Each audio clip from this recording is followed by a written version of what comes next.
S, வீடு, schools, hotels, store room இங்கெல்லாம் partition wall கட்டணும்னாலும் இப்போ பில்டிங் ஓனர்ஸோட first choice Renocon Rapid Wall Panels. பாரதத்தின் தலைமகனே வருக. மதுராந்தகம் பிரச்சார கூட்டத்திற்கு வருகை தரும் பிரதமர் மோடிஜி மற்றும் என்டிஏ கூட்டணி கட்சி தலைவர்களை அகமகிழ வரவேற்கிறேன். ஷெல்வி கே. தாமோதர், மாநில ஆன்மீக மற்றும் கோவில் பிரிவு தலைவர், பாஜக. No compromise. உங்க சைடுலயும் எங்க சைடுலயும். It's a GT promise. GT Holidays, South India's #1 travel brand. இந்தியாவினுடைய பிரதமர் மோடி பேசக்கூடிய ஒரு பொதுக்கூட்டம். அந்த பொதுக்கூட்டம் திருப்பரங்குன்றத்தில் நடப்பதாக இருந்துச்சு.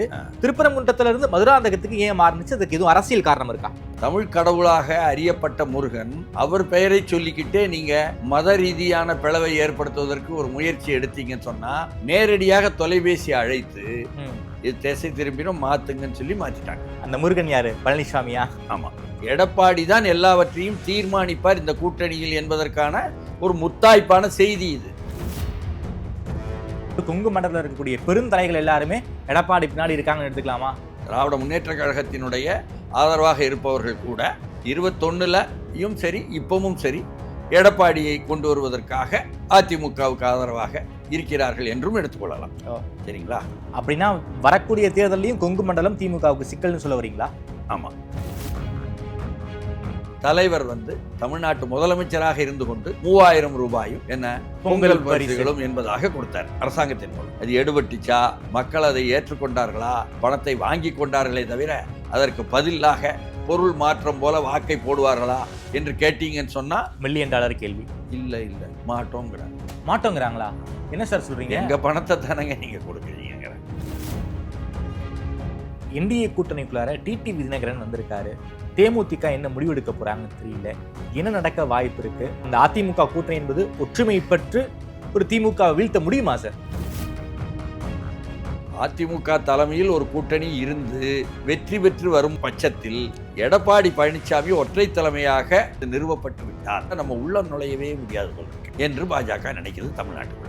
ஸோ அதனால தான் அதிமுகவை பலவீனப்படுத்தினாங்களா? ஓபிஎஸ் வச்சு பலவீனப்படுத்தினால் மட்டும்தான் பாஜக தமிழ்நாட்டுக்குள் நுழைய முடியும் என்று பாஜக தலைமை, RSS தலைமை முழுமையாக நம்புகிறது. போஸ்ட்மார்ட்டம் 41 பேருக்கும் ஒரே இரவில் நடத்தி முடித்து விட்டேன் என்று சொன்னார்களே, ஆமா, அதை ஒட்டி சர்ச்சைகள் வந்ததே. அந்த சர்ச்சைகளை தீர்ப்பதற்கு நேரடியாக விவரங்கள் எடுக்க வேண்டுமே. வந்த மருத்துவர்கள் அவ்வளோ பேரையும் உட்கார வச்சு ஒவ்வொருத்தரையும் தனித்தனியாக தானே விசாரிச்சிருப்பாங்க. தனித்தனியாக கேட்கல, அவ்வளோ பேரையும் உட்கார வச்சு 20 நிமிடத்துக்குள்ள கேட்டு முடிச்சிட்டாங்க அப்படின்னு அவர் சொல்ற கள்ள கூட்டணியா? ஆதரணையர்களுக்கு அன்பு வணக்கம். இன்று நம்மோடு மூத்த பத்திரிகையாளர் திருமிகு TSS மணி அவர்கள் உள்ளார். வணக்கம் மணி சார். வணக்கம். மதுராந்தகத்தில் 23ஆம் தேதி பிரைம் மினிஸ்டர் வரப்போறாரு. அந்த இடத்துல என்டிஏ கூட்டணி ஒரு ஒற்றுமை பெற்று விடுங்கிற கருத்து எல்லாரும் நமக்கே தெரியுது. அதுக்கு முன்னாடி எனக்கு ஒரு கேள்வி இருக்கு சார். இந்த மாநாடு என்பது மதுரை திருப்பரங்குன்றத்தில் மாநாடு இல்லை, இது ஒரு பொதுக்கூட்டம்ங்க. இந்தியாவினுடைய பிரதமர் மோடி பேசக்கூடிய ஒரு பொதுக்கூட்டம். அந்த பொதுக்கூட்டம் திருப்பரங்குன்றத்தில் நடப்பதாக இருந்துச்சு. திருப்பரங்குன்றத்துல இருந்து மதுராந்தகத்துக்கு ஏன் மாறுனுச்சு? அதுக்கு எதுவும் அரசியல் காரணம் இருக்கா? நிச்சயமாக அரசியல், சமூக என ஆரோக்கியமானது விஷயங்கள் பல்வேறு காரணங்கள் இருக்கு. சரி, ஏன்னா நம்ம பிரபலமாக கேட்டறிந்த பாடல் என்னதுன்னா, திருப்பரங்குன்றத்தில் நீ சிரித்தால் முருகா திருத்தணி மேலை மீது எதிரொலிக்கும் தான். ஆமா, அதனால திருத்தணி இருக்கக்கூடியது சென்னைக்கு இந்த பக்கம், இந்த மதுராந்தகம் இருப்பது அந்த பக்கம். அதனால அங்கேருந்து இங்கே முருகனை சிரிச்சிட்டார். என்னன்னா, தமிழ்நாட்டில் நீங்கள் மதவாதத்தையோ மத ரீதியான பிளவுகளையோ எவ்வளோ முயற்சி எடுத்தாலும் நடத்த முடியாது. அப்படிப்பட்ட தமிழ்நாட்டில் தமிழ் கடவுளாக அறியப்பட்ட முருகன் அவர் பெயரை சொல்லிக்கிட்டே நீங்கள் மத ரீதியான பிளவை ஏற்படுத்துவதற்கு ஒரு முயற்சி எடுத்தீங்கன்னு சொன்னால் முருகன் சிரிக்காமல் என்ன செய்வார்? அதனால சிரிச்சிட்டார். அந்த முருகன் யாரு? பழனிசாமியா? பழனிசாமி என்றாலே பழனிக்கு மலைக்கு மீது இருக்கும் முருகன் அர்த்தம். சரி, ஆமாம், இல்லைங்களா? அதனால் இந்த விளையாட்டு எங்கள்கிட்ட வேண்டாம்ப்பா அப்படின்ட்டு நேரடியாக உள்ளபடியே அங்கே திருப்பரங்குன்றத்தில் என்று RSS பாஜக பக்கத்தில் இருந்து அறிவிப்பு வந்த பிறகு அங்கே ஏற்பாடுகள்லாம் செய்ய ஆரம்பிச்சிட்டாரு பேராசிரியர் ராமசீனிவாசன். மதுரையில் நின்னாரு அவர் தான் விருந்தன் படத்துக்காரர். அப்போ பழனிசாமி நேரடியாக தொலைபேசி இங்கு நீங்கள் திருப்பரங்குன்றத்தில் நடத்தக்கூடாதுங்க இந்த கூட்டத்தை, அது வந்து திசை திரும்பிடும், அதனால மாற்றுங்கன்னு சொல்லித்தான் மதுராந்தகத்துக்கு மாற்றியது. சரி. அப்போ அதாவது பாஜக எதற்காக அதிமுகவினுடைய தலைமையை ஏற்றுக்கொண்டு அதிமுக கூட்டணிக்கு வந்துச்சு? அதிமுக தான் தமிழ்நாட்டில் பெரிய கட்சி. இல்லை, அது மட்டும் இல்லை, பாஜகவின் நோக்கம் என்னன்னு காரணம் சொல்லிச்சு. பழனிசாமி என்ன காரணம் சொன்னார்? திமுகவை வீழ்த்தணும். திமுக ஆட்சியை வீழ்த்துவதற்காக, மாற்றுவதற்காக, அனைத்து திமுக எதிர்ப்பு சக்திகளையும் ஓரணியில் கொண்டு வருவதற்காக தானே காரணம் சொன்னார். ஆமாம். நாங்கள் பாஜக கொள்கைகளை ஏற்றுக்கிட்டோம்னு சொன்னாரா? இல்லை. மத ரீதியாக பிளவுபடுத்துதலை வந்து அங்கீகரிப்போம் என்று சொன்னாரா? இல்லை. அங்கீகரிக்கக்கூடிய ஆளா? இல்லை. ஜெயலலிதா ஆட்சியிலேயே, பழனிசாமி ஆட்சியிலேயே பிளவுகளை ஏற்படுத்தி தமிழ்நாட்டில் என்ன மத மோதல்களை எடுத்த முயற்சி எடுத்தார்கள் ஆர்எஸ்எஸ் என்பதற்கான ஆதாரங்கள்லாம் என்கிட்ட இருக்கு. அதையெல்லாம் துவர்ட் பண்ணி உடைத்தது என்பதாக அரசாங்கத்தினுடைய முயற்சிகளும் திமுக ஆட்சியிலும் நடந்தது என்ன இருக்கு. அப்படி இருக்கும்போது கவனமாக இருக்கக்கூடியவர் தான் இந்த பழனிமலை மேலே இருக்கும் சாமியான முருகன். ஓகே. அவர் அதனால நேரடியாக தொலைபேசி அழைத்து என்ன பேராசிரியர் ராமசீனிவாசன்ட்ட இது திசை திரும்பினும் மாத்துங்கன்னு சொல்லி மாத்திட்டாங்க. ஓகே. இது எடப்பாடி எடுத்த முடிவு தான். பாஜக இந்த முடிவும் எடுக்கல. பிஎம்ஓ ஆஃபீஸ் இந்த முடிவும் எடுக்கல. எடப்பாடி தலையிட்டு தான் திருப்பரங்குன்றத்திலிருந்து மதுராந்தகத்துக்கு மாற்றுவதற்கு மிக முக்கியமான காரணம். ஆமா. சரி, யாருமே சொல்லலை இந்த செய்தி. சொல்லலைன்னா இதான் நடந்தது, நாட்டுக்கே தெரியுமே. நீங்க தான் பிரேக் பண்ணியிருக்கீங்க ஃபர்ஸ்ட், அதனால பரவாயில்ல. ஆனா என்னன்னு சொன்னா மீண்டும் மீண்டும் என்ன நிறுவனம் ஆகுதுன்னா எடப்பாடி தான் எல்லாவற்றையும் தீர்மானிப்பார் இந்த கூட்டணியில் என்பதற்கான ஒரு முத்தாய்ப்பான செய்தி இது. பாஜகவின் சித்து விளையாட்டு எடப்பாடி கிட்ட எடுபடாது ஸ்டேட்மெண்ட் இது. ஆமா, என்பதற்கான அறிவிப்பு இது. ஓகே. இந்த நிகழ்வு கூட சரி என்ன ஒவ்வொரு இன்ச்சையும் அங்குலத்தையும் பார்க்க வேண்டியிருக்கு. இது முதல் செய்தி. அதுல அடுத்து வந்து அதிமுகவினுடைய தலைமையிலான கூட்டணியில் தனியரசு வந்து சேர்ந்தாச்சு. ஆமா, அதாவது எடப்பாடி பழனிசாமியை எல்லா டிபேட்லையும் திட்டிக் கொண்டிருந்த தனியரசு அவர்கள் எடப்பாடி அவர்களை பார்த்துட்டாரு. இதுக்கு என்ன காரணம்? உளப்பூர்வமாக பாஜகவினுடைய ஆபத்தை உணர்ந்தவர் தனியரசு. எஸ், ஆமா, மிக தீவிர பாஜக எதிர்ப்பாளர். அப்போ இங்கு வந்து எது வர வேண்டும், எது வரும், எது செய்ய வேண்டும் என்பது புரிந்ததுனால தான் போறார். அவரை யார் இன்ஃப்ளூயன்ஸ் பண்ணா? திடீர் மனமாற்றம் எப்படி வந்துச்சு? அவர் வந்து யதார்த்தத்தை படிக்கிறாரு. படித்து எங்கே நின்றால் தமிழ்நாட்டுக்கும் நலனா இருக்கும், தனக்கும் நலனா இருக்கும்னு புரிஞ்சு வந்திருக்கார். ஏன் திமுக கூட்டணிக்கு போயிருக்கலாமே சார் அவரு? திமுக கூட்டணிக்கு ஏற்கனவே இதே மாதிரி ஒரு கொடியை தூக்கிக்கிட்டு ஈஸ்வரன் இருக்கார், கொங்கு ஈஸ்வரன் இருக்கார். ஆமா, அதனால கொடிக்கு உள்ள செல்வாக்குன்னு கூட்டணிக்கு இருக்கு. அதாவது வாக்குக்கு உள்ள செல்வாக்குன்னு கூட்டணிகளில் சேருவாங்க, கொடிக்கு உள்ள செல்வாக்குன்னு கூட்டணியில் சேருவாங்க. அதில் கொடிக்கு உள்ள செல்வாக்கு என்பதில் ஏற்கனவே அங்கே ஈஸ்வரன் இருப்பதுனால என்ன இவர் வந்து வர வேண்டிய இடம் இதுதான். அதையும் தாண்டி எடப்பாடியை திட்டிக் கொண்டே இருந்தவர் சார். அதாவது எடப்பாடியை தவிர்த்து விட்டு அதிமுக என்று ஒன்று கொண்டு வந்து விடலாம் என்று ஆர்எஸ்எஸோ பாஜகவோ சொல்லிக்கொண்டும் பரப்பிக்கொண்டும் இருந்ததை என்ன நம்பினார் என்பதாகவும், அது நடைமுறைக்கு ஒவ்வாது ஆடிட்டர் குருமூர்த்தியினுடைய அணுகுமுறைகள் என்பதை புரிந்துவிட்டார் என்பதாகவும் அதை எடுத்துக்கொள்ளலாம். ஆனால் எடப்பாடிக்காக அந்த கொங்கு மண்டலத்தில் உள்ள கொங்கு வேளாள கவுண்டர்களுடைய மத்தியில் இருக்கக்கூடிய வசதியானவர்கள் எல்லோருமே இவரை கொண்டு வர வேண்டும் முதலமைச்சரா என்பதற்காக முனைகிறார்கள் என்பதும், அங்கே இருக்கக்கூடிய மடாதிபதிகள், கொங்கு மண்டலத்தில் இருக்கக்கூடிய மடாதிபதிகள், கொங்கு மண்டலத்தில் மட்டுமில்லாமல் கொங்கு வேளாள கவுண்டராகவே இருக்க சமூகத்திலிருந்து வந்த மடாதிபதிகள் அவர்களும் அப்படித்தான் ஆதரிக்கிறார்கள் என்பதும் அந்த வட்டாரத்திலிருந்து வரக்கூடிய செய்தி. ஓகே, அதாவது கொங்கு மண்டலத்தில் இருக்கக்கூடிய பெருந்தலைகள் எல்லாருமே எடப்பாடி பின்னாடி இருக்காங்கன்னு எடுத்துக்கலாமா? எடுத்துக்கலாம்.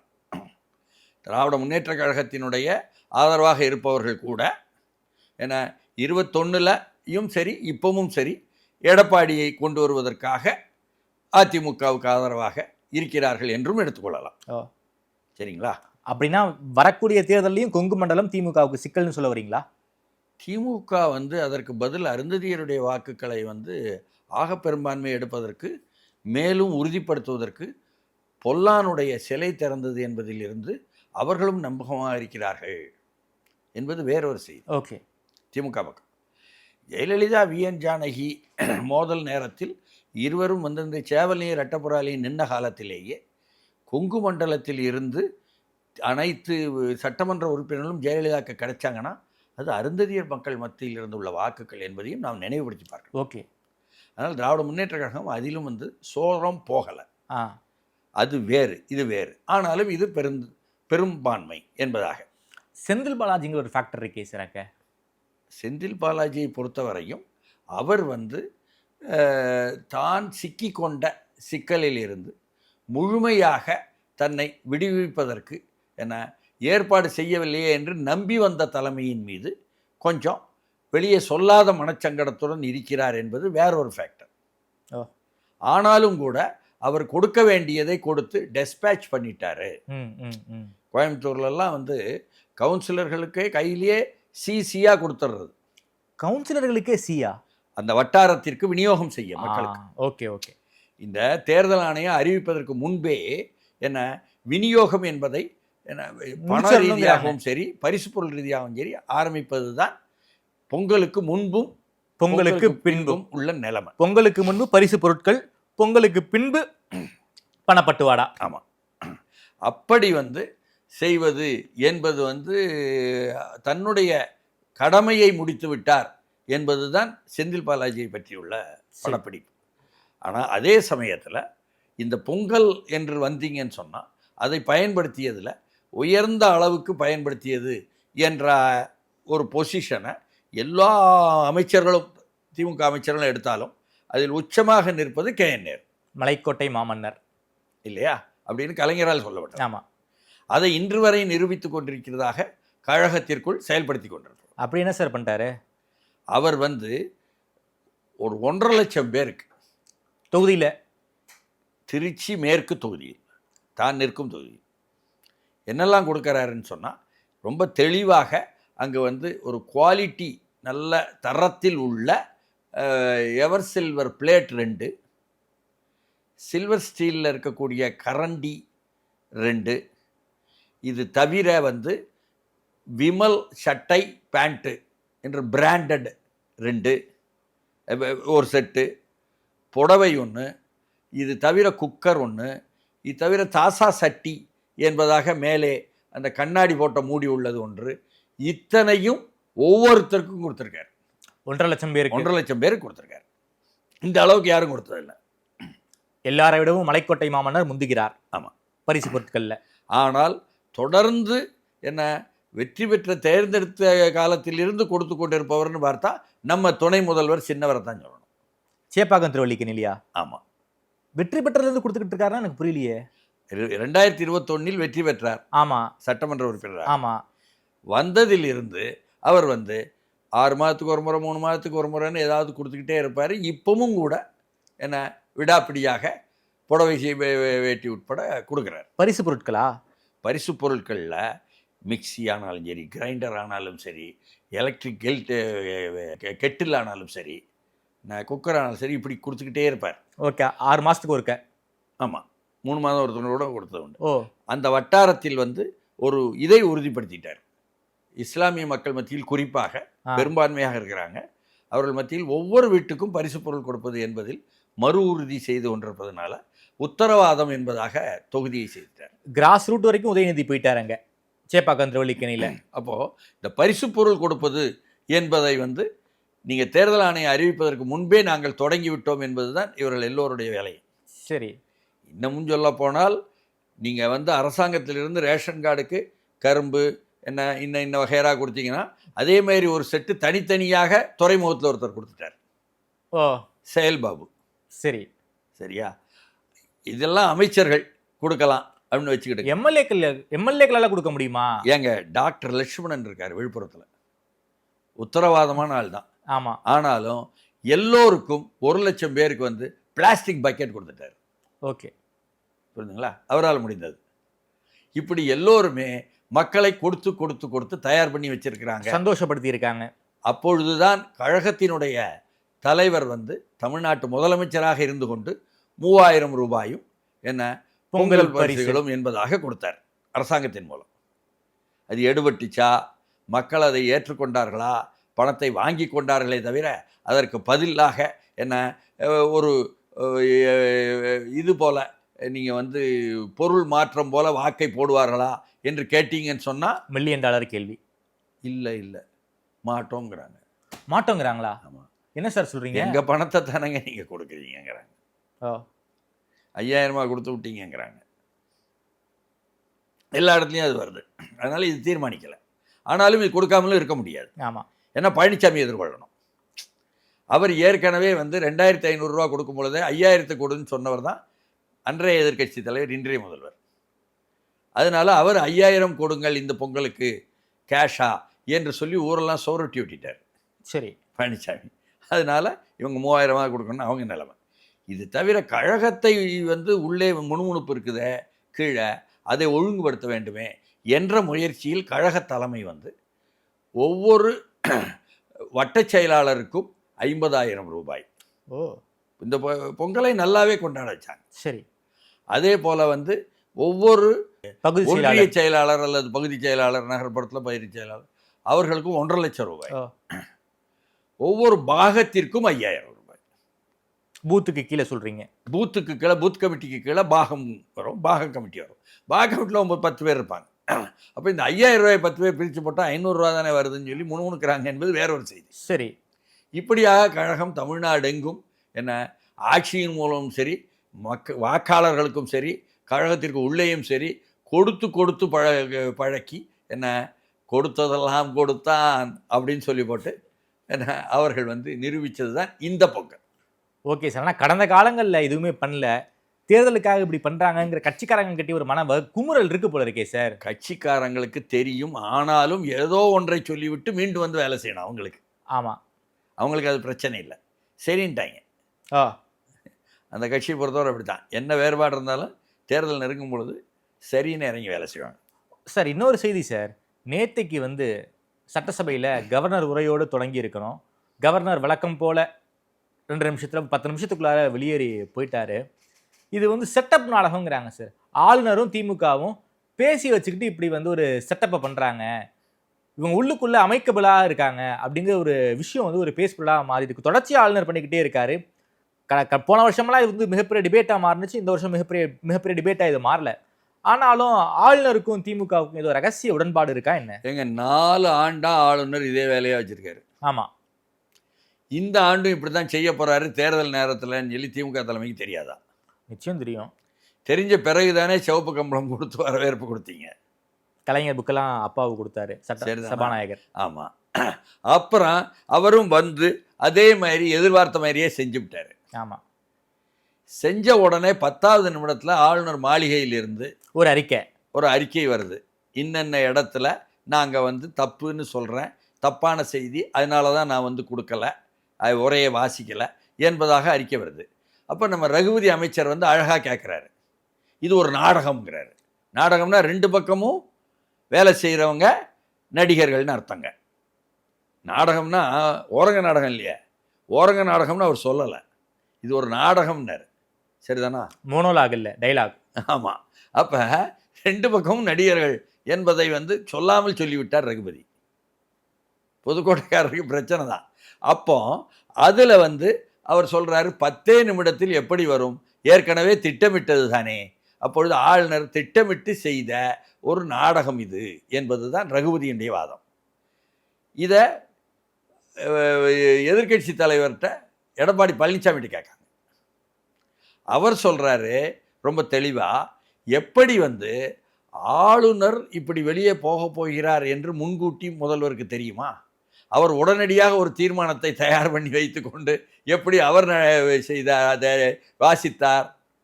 ஆளுநர் உரை நேரத்தில் முதலமைச்சர் ஒரு தீர்மானம் வாசிப்பது என்பதெல்லாம் வரலாற்றில் கிடையாது, பழக்கம் கிடையாது, மரபு கிடையாது, ஆனாலும் வாசித்தார் என்று சொல்லிட்டு அது மீறல்னு அவருடைய வாதத்தில் சொல்லிட்டு பதிலுக்கு இவர்கள் அப்போ முன்கூட்டியே தெரிந்து தானே தயாரித்திருக்கிறார்கள், எப்படி தெரியும்னு கேட்குறாரு. பிரச்சனை என்னன்னு சொன்னால் 2 பக்கமும் ஏற்கனவே இப்படி திட்டமிட்டு கொண்டு தான் செயல்பட்டார்கள் என்பது யாருக்கு லாபம்? ஒரு பக்கத்தில் என்ன பாஜகவிற்கும், ஒரு பக்கம் திமுகவுக்கும் லாபம். என்ன சார் லாபம்? திமுகவுக்கு பாஜகவை எதிர்த்து நாங்கள் தான் நிற்கிறோம் என்பதை மீண்டும் விவாதித்தால் தான் பாஜக எதிர்ப்பு வாக்குகள் என்று தமிழ்நாட்டில் இருப்பதெல்லாம் திமுக பக்கம் உறுதிப்படும். விஜய் பக்கமோ இன்னொரு பக்கமோ போயிடாது. பரவாயில்ல, பாஜக பின்னால் வந்தாலும் மறந்துட்டு எடப்பாடிக்கு போடுவோம்னு நினச்சி போயிட மாட்டாங்க. பாஜகவை பொறுத்தவரை திமுக நமக்கு எதிரானது என்பதை சொல்லித்தான், திமுக இந்து எதிர்ப்பு என்று சொல்லித்தான் திமுக அதிகாரத்தில் இருக்கும் வரை, அதை உறுதிப்படுத்தும் வரை பாஜக வளர முடியும்னு நினைப்பதற்கும் லாபம். திமுக இருந்தால் தான் பாஜகவில் வளர முடியும், அதிகாரத்தில் இருக்கணும், அப்போ தான் இவங்க வளர முடியும்னு நினைக்காங்க. இவங்க என்ன நினைக்காங்கன்னா, பாஜக இடைஞ்சல் பண்ணிட்டே இருக்கணும், அப்போ தான் நாங்கள் வளர முடியும், அப்போ தான் பாஜக பூச்சாண்டியை காட்ட முடியுங்கிறாங்க. அப்போ மக்கள் ஏமாளிகள் என்ற நிலையில்தான், பரிசு பொருட்கள் மட்டுமல்ல, ஏன்னா மக்கள் எல்லா அரசியல்வாதிகளும் அப்படி தான் ஏமாளிகள் என்ற நிலையில்தான் நாடகங்களும் நடத்தப்படுது. மக்கள் ஆனால் ஏமாளிகள் கிடையாதே சார் அப்படின்னு மக்கள் நிரூபிக்கணும். நிரூபிக்கிற வரை நம்ம சொல்ல முடியுமா? விஜய் கட்சி நிரூபிக்கலை, இன்னும் நிரூபிக்கப்படாத வாக்குகள்னு சொல்லுவாங்க. அப்படி இருக்கும்பொழுது நம்ம சொல்ல முடியல, நிரூபித்தால்தான் சொல்ல முடியும். அதனால் விஜய் விஷயத்துக்குள்ள மறுபடியும் அந்த விவாதம் போயிடும். Okay sir. அதே போல் என்டிஏ கூட்டணிக்குள்ளார டிடிவி தினகரன் வந்திருக்காரு. தேமுதிக என்ன முடிவெடுக்க போகிறாங்கன்னு தெரியல, என்ன நடக்க வாய்ப்பு இருக்குது? அந்த அதிமுக கூட்டணி என்பது ஒற்றுமை பெற்று ஒரு திமுக வீழ்த்த முடியுமா சார்? இல்லை, அதாவது பழனிசாமி தலைமையிலான ஒரு அதிமுக கூட்டணி, அதிமுக தலைமையிலான கூட்டணி என்பது வந்துவிடக்கூடாது என்று வருத்தப்பட்டு பாவம் சுமப்பவர்கள் தமிழ்நாட்டில் ஆர்எஸ்எஸ்ல உள்ள ஒரு பிரிவோ 2 பிரிவோ இருக்காங்க. தமிழ்நாட்டு ஆர்எஸ்எஸ் உள்ள பார்ப்பனர்கள் மத்தியில் ஓகே 1க்கு 3 பிரிவு இருக்கு. தமிழ்நாடு ஆர்எஸ்எஸ்லேயே 3 பிரிவு இருக்கா? ஆர்எஸ்எஸ்ஸில் உள்ள பார்ப்பனர்கள் மத்தியிலேயே 3 பிரிவு. ஓ, ஒன்று நேரடியாக ஆடிட்டர் குருமூர்த்தி வகையராக்கள் எடப்பாடி பழனிசாமியை தாக்குவது என்பதிலேயே கவனமாக இருப்பாங்க இல்லையா? ஓபிஎஸ்க்கு ஆதரவாக இருந்தார்கள், வழிகாட்டினார்கள் என்று அறியப்பட்டவர் இல்லையா? அப்படி இருக்கும் பொழுது இன்று வரை அவர்களுக்கு ஆதரவாக இருக்கக்கூடிய நாளேடு என்ன சொல்லும் என்று கேட்டால், டிடிவி வந்துட்டா, எடப்பாடி அங்கே போய் பிரச்சாரம் பண்ணாமல் இருந்துட்டா, உள்ள பிரச்சனை வந்துட்டா, தேமுதிக வந்துருச்சுன்னா, பியூஷ் கோயல் பேசி முடிச்சிட்டாருன்னா கூடாது, அதுக்காக தேமுதிக தலைமை அமைச்சர் கேட்காங்க, அதனால பியூஷ் கோயலே ஃபியூஸ் ஆயிட்டாரு. எப்படி பாஜக ஆதரவு நாளேடே சொல்லும், புரியுதுங்களா? இல்லை, இன்று காலையில் உள்ள 8 செய்திகள். அதாவது அதிமுக கூட்டணி பலப்பட்டு விடக்கூடாதுன்னு அவங்களே நினைக்கிறாங்களா? அதிமுக தலைமையில் ஒரு கூட்டணி இருந்து அது பலப்பெற்று விட்டால், இந்த முறை வெற்றி பெற்று வரும் பட்சத்தில் எடப்பாடி பழனிசாமி ஒற்றை தலைமையாக நிறுவப்பட்டு விடுவார். ஜெயிச்சிட்டாருன்னா அதற்கான வாய்ப்புகள் கூடிட்டு இருக்கு, திமுக எதிர்ப்பு என்பது இருப்பதனால. அப்போ எந்த ஜெயலலிதா சவால் விட்டு நின்றாரோ மோடிக்கு, அதனுடைய தொடர்ச்சியாக சசிகலா வந்துவிடக்கூடாது என்ற அக்கறையுடன் பார்த்திச்சோ பாஜக தலைமை, அதற்கு பின்னால் டிடிவி வந்துவிடக்கூடாது, அவரை சிறைக்கு போனாலும் சசிகலாவை என்று அதே பாஜக தலைமை நினைத்ததோ, அதற்கு பிறகு எடப்பாடி தனியாக அவர் தலைமையாக வந்துவிடக்கூடாது, ஒற்றை தலைமை என்பதற்காக ஓபிஎஸ்ஐ இணைத்து விட்டு முயற்சி ஒன்று எடுத்து வெற்றி பெறாமல் போனதோ, அதே போல இன்றைக்கு மீண்டும் எடப்பாடியினுடைய தலைமை என்பது நிறுவப்பட்டு விட்டால், ஒற்றை தலைமையில் அதிமுக வந்துட்டால் நம்ம உள்ள நுழையவே முடியாது போல் இருக்கு என்று பாஜக நினைக்கிறது தமிழ்நாட்டுக்குள்ள. ஓகே, ஏன் அப்படின்னா, ஜெயலலிதா காலத்தில் இருந்து இந்த இந்து மக்கள் என்பது தானே பெரும்பான்மையானதுன்னு சொல்கிறேன். ஆமாம், அவங்க இந்துக்களாக தங்களை பார்க்கிறார்களா, சாதிகளாக பார்த்து கொள்கிறார்களா என்பது வேற விஷயம். ஆமாம், அவர்கள் ஜெயலலிதா காலத்திலேயே பகிரங்கமாக தெரிந்தது என்னன்னா, அதில் உள்ள லிபரல்ஸ், கொஞ்சம் தாராளமயமாக உள்ள மனோபாவம் உள்ளவர்கள் எல்லாம் அதிமுக கொண்டு போடுவாங்க. தமிழ்நாட்டினுடைய இந்த திராவிட இயக்கங்களுடைய தொடர்ச்சியாக பார்வையில் இல்லையா என்ன அது. ஆனால் அதை முழுக்க எடுத்து இந்து வாக்கை உறுதிப்படுத்த வேண்டும் என்பதுதான் பாஜகவுடைய எண்ணம், ஆர்எஸ்எஸ்னுடைய நோக்கம் இல்லையா? அதை செய்ய முடியாமல் தடங்கலாக இருந்ததே இந்த அதிமுக தான். இந்த அதிமுகவுக்கு ஒற்றை தலைமை இருக்கும் வரை அது உடையாது, நம்ம வளர முடியாது என்று பாஜக நினைப்பது, ஆர்எஸ்எஸ் நினைப்பது அவர்கள் பக்கம் நியாயம். சரிதானா? இப்போ பழனிசாமி சொல்கிற மாதிரி இப்படி சொல்கிறார் ஆர்.என். ரவி என்ற ஆளுநர். இது அவர் பக்கம் உள்ள நியாயம். எப்படி தன் கருத்தை சொல்லாமல் அது மாதிரி இது. இன்னமும் பச்சையாக சொல்லப்போனால் சென்னையில் மயிலாப்பூரில் குமாரவேல் என்று ஒரு தலைவர் வந்து பாஜகவில் இருந்தார், இறந்துட்டார். அவர் நேர்காணலில் நேரடியாகவே சொன்னார் தொலைக்காட்சியில், ஜெயலலிதாவிடம்தான் எங்கள் வாக்குகள் எல்லாம் இருக்கிறது, அவர் இருக்கும் வரை எங்களால் வளர முடியாது. எஸ், ஸ்டேட்மெண்ட் தான். அதனால் இது எல்லோருக்கும் தெரிந்த செய்தி. ஸோ அதனால தான் அதிமுகவை பலவீனப்படுத்தினாங்களா ஓபிஎஸ் வச்சு? பலவீனப்படுத்தினால் மட்டும்தான் பாஜக தமிழ்நாட்டுக்குள் நுழைய முடியும் என்று பாஜக தலைமை, ஆர்எஸ்எஸ் தலைமை முழுமையாக நம்புகிறது. ஸோ அதிமுகவுக்கு ஒற்றை தலைமை இருக்கக்கூடாது, எடப்பாடி பலப்பட்டு இதில் உறுதியாக நிற்பவர்கள் ஒரு பக்கம், இன்னொரு பக்கம் இந்தியா கூட்டணியை பாராளுமன்றத்தில் எதிர்கொள்ள வேண்டும் என்றால், காங்கிரஸை பலவீனப்படுத்த வேண்டும் என்றால், திமுக கூட்டணி வந்துவிடக்கூடாது தமிழ்நாட்டில், அதிமுக வந்தால் நமக்கு இசைவாக இருக்கும் என்று உடனடியாக ஆட்சியை நடத்துவது என்று ஒன்றிய அரசில் நடத்துபவர்கள் நினைப்பாங்க. பாஜகலேயே இரண்டு விதமான சிந்தனை, வலுவான ஆர்எஸ்எஸ் சிந்தனை, இன்னொரு பக்கம் வந்து இப்படிப்பட்ட பாஜகவினுடைய சிந்தனை. அதில் அவர்கள் சரி எடப்பாடி ஏற்றுக்கொள்ளு தலைவராக, அப்போ தான் அதிமுக கூட்டணி என்று வருவது, அதிமுக தலைமையிலான கூட்டணி என்பது திமுகவை எதிர்த்து வலுவாக இருக்கும், அதனால்தான் அது திமுகவை முழுக்க வீழ்த்த முடியும் என்று முயற்சிப்பவர்கள்.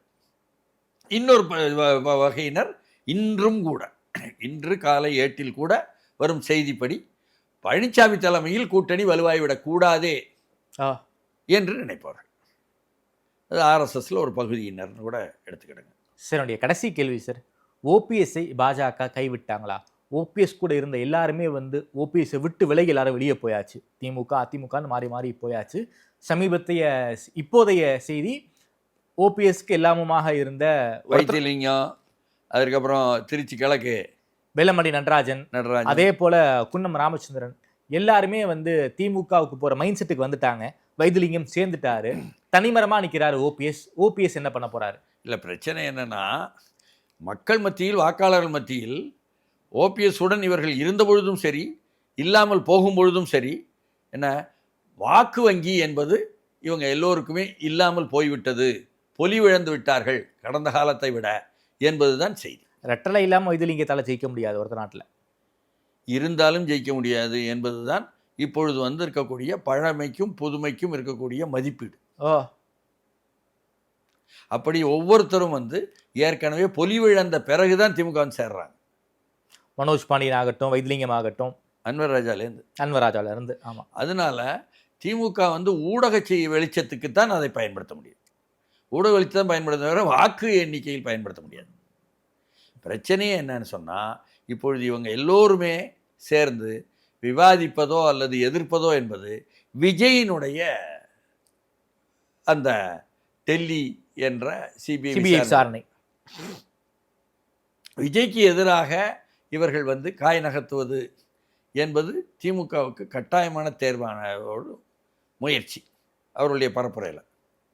ஆனால் என்ன, ஒவ்வொரு இடத்துலையும், சென்னையாக இருக்கட்டும் திமுக கோட்டை என்பது, மற்ற இடங்களான திமுக கோட்டை என்று சொல்ல இடத்துலலாம் திமுகவினுடைய வாக்குகளைத்தான் விஜய் வெளியே எடுத்துக்கொண்டு போகிறார், இது பழனிசாமிக்கு லாபமாக போய்விடுமே என்று புரிந்து கொள்கிறார்கள் திமுக தலைமை. ஓகே, இந்த நேரத்தில் சிபிஐயை ஒரு படம் காட்டுறாங்க. சிபிஐ விஜய் அப்படியே நெருக்கடி கொடுக்குது. ஆனால் சிபிஐ வேற ஒன்று செஞ்சுருக்கு. என்ன பண்ணியிருக்கு? கரூரில் சிபிஐக்கு ஒரு அலுவலகம் இருக்குது. ஆமாம் இல்லையா? அந்த அலுவலகத்திற்கு கடந்த 9ஆம் தேதி 10ஆம் தேதி இதே ஜனவரி மாதம் 2026 பொங்கலுக்கு முன்பு, ஆமாம், எய்ம்ஸ் என்று இருக்கக்கூடிய பெரிய மருத்துவமனை இருக்குதே, டெல்லியில் இருக்கு, அதிலிருந்து மருத்துவர்களை சிபிஐ அனுப்புகிறாங்க. எதுக்கு? போஸ்ட்மார்ட்டம் 41 பேருக்கும் ஒரே இரவில் நடத்தி முடித்து விட்டேன் என்று சொன்னார்களே, ஆமாம், அதை ஒட்டி சர்ச்சைகள் வந்ததே. அந்த சர்ச்சைகளை தீர்ப்பதற்கு நேரடியாக விவரங்கள் எடுக்க வேண்டுமே. உண்மையில் போஸ்ட்மார்ட்டம் செய்வதற்காக வழக்கமாக என்ன செய்யணும்? ஃபோரன்சிக் விதிகள் படி ஃபோரன்சிக் டாக்டர் இருக்கணும். முதல்ல டாக்டர் இருக்கணும், அங்கே 2 டாக்டர் தான் இருந்தாங்க. எப்படி வந்தாங்கங்கும் பொழுது என்ன, இதிலிருந்து சேலத்திலிருந்து 2 பேர், திண்டுக்கல்லிருந்து 2 பேர், ஈரோட்டிலிருந்து 2 பேர், திருப்பூர்லேருந்து 2 பேர், கோயம்புத்தூர்லேருந்து 2 பேருன்னு சொல்லி சொன்னாங்க என்பது நேரடியாக போயிடுச்சு. ஆமா, உடலை பெற்றுக்கொள்ள வேண்டிய அந்த சொந்தக்காரங்க இருக்காங்கல்ல, உறவுக்காரர்கள், ஆமா, அவர்கள் வந்து அடையாளம் காட்டணும் உடலை. ஆமா, அடையாளம் காட்டிட்டு அதற்கு பிறகு அவங்க கையெழுத்து போடணும் போஸ்ட்மார்ட்டம் பண்ண. ஆமா. எல்லாம் வாங்கப்பட்டதா அல்லது உடலை போஸ்ட்மார்ட்டம் முடித்த பிறகு எரிப்பதற்காக என்ற நோக்கத்துடன் அவர்கள் கையில் ஒப்படைக்கும் பொழுது இப்படியாக அவருடைய ஒப்புதல் என்பதாக வாங்கப்பட்டதா. ஓ, பிஃபோர் போஸ்ட்மார்ட்டத்துக்கு முன்னாடி தான் கையெழுத்து வாங்கணும். இவங்க ஆஃப்டர் போஸ்ட்மார்ட்டம் வாங்கியிருக்காங்களான்னு ஒரு சந்தேகம் சிபிஐக்கு இருக்கு. இத்தனை கேள்விகளும் நாட்டில் இருக்கு. ஓ, அப்போ இந்த எய்ம்ஸ் டாக்டர்கள் வந்து 9ஆம் தேதி 10ஆம் தேதி வராங்க. ஆமாம். வந்த பொழுது சேலத்தினுடைய மருத்துவமனை டீன் அவர்களே, கரூர் மருத்துவமனை டீன் அவர்களே, திண்டுக்கல் மருத்துவமனை டீன் அவர்களே, மதுரை மருத்துவமனை டீன் அவர்களே, என்ன திருப்பூர் மருத்துவமனை டீன் அவர்களே, என்ன ஈரோடு மருத்துவமனை டீன் அவர்களே, இவங்க எல்லாரும் விசாரணைக்கு கூப்பிட்டுருக்காங்க. நீங்கள் வந்து அந்த போஸ்ட்மார்ட்டத்துக்கு அனுப்பிச்சிங்களே, போஸ்ட்மார்ட்டம் பண்ணதுக்கு ஃபோரன்சிக் டாக்டர்ஸை அவர்களே அனுப்புங்கள் என்று சொல்லி லெட்டர் போயிருக்கு, கடிதமே போய் அவர்களுக்கு நேரடியாக அவர்களும் வந்து நடந்து முடிந்த 9-10 தேதிகளில் சிபிஐ அலுவலகம் கரூரில் வைத்து அவர்கள் விசாரிக்கப்பட்டார்கள். அப்படி விசாரிக்கப்பட்டது என்பதை சரியாக செய்தாங்களா, சும்மா அதையும் ஒரு புள்ளியாக எடுத்து செய்தார்களா? ஏன்னு கேட்டால், விஜய் சொல்லும் பொழுது, இங்கே நிர்மல்குமார் சொல்லும் பொழுதும் உள்ளே வந்து இருக்கக்கூடிய அரசியல் எதிரி என்று சொல்லப்படுபவர்கள் தாவேகாவுக்கு, அவர்கள் மூலம் நடந்த திட்டமிட்ட நிகழ்வு என்பதாக ஒரு குற்றச்சாட்டு சொல்லியிருக்காங்களா? மாமல்லபுரத்திற்கு வந்த 41 குடும்பத்தைச் சேர்ந்தவர்களிடமும் அவர் எழுதி கையெழுத்து வாங்கினார் என்று சொன்னது இதை பற்றிய ஆதாரங்களைத்தானா? அதைத்தான் சிபிஐயிடம் ஒப்படைத்தாரா விஜய் என்ற சந்தேகம் வெளியில் இருக்கா?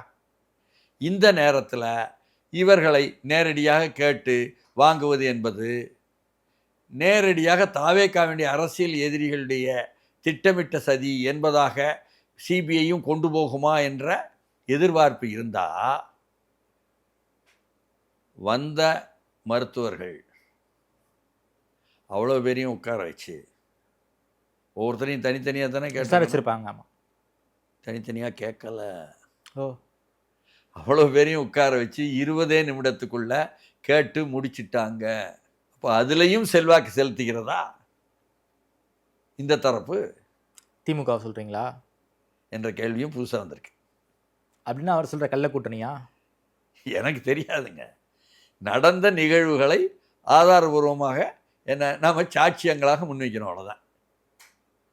நாட்டு மக்கள் புரிந்து கொள்ள வேண்டியது புரிந்து கொள்ளணும், எதிர்காலத்தில் நடப்பதை ஒட்டி அது இணைத்து பார்த்து கொள்ளணும். ரொம்ப நன்றி வன்னி சார். பல்வேறு விஷயங்களை ரொம்ப வெளிப்படையாக பேசியிருக்கீங்க. அதாவது எடப்பாடியாருடைய இன்ஃப்ளூயன்ஸின் காரணமாக தான் திருப்பரங்குன்றத்திலிருந்து மதுராந்தகத்துக்கு பிரதமருடைய பொதுக்கூட்டம் மாறி இருக்கு. அதில் தொடங்கி சிபிஐ விசாரணை வரைக்கும் பல்வேறு விஷயங்களை ரொம்ப வெளிப்படையாக பேசியிருக்கீங்க. நேரில் வந்து எனக்கு கொடுத்து பேசியமைக்கு நன்றி மணி சார்.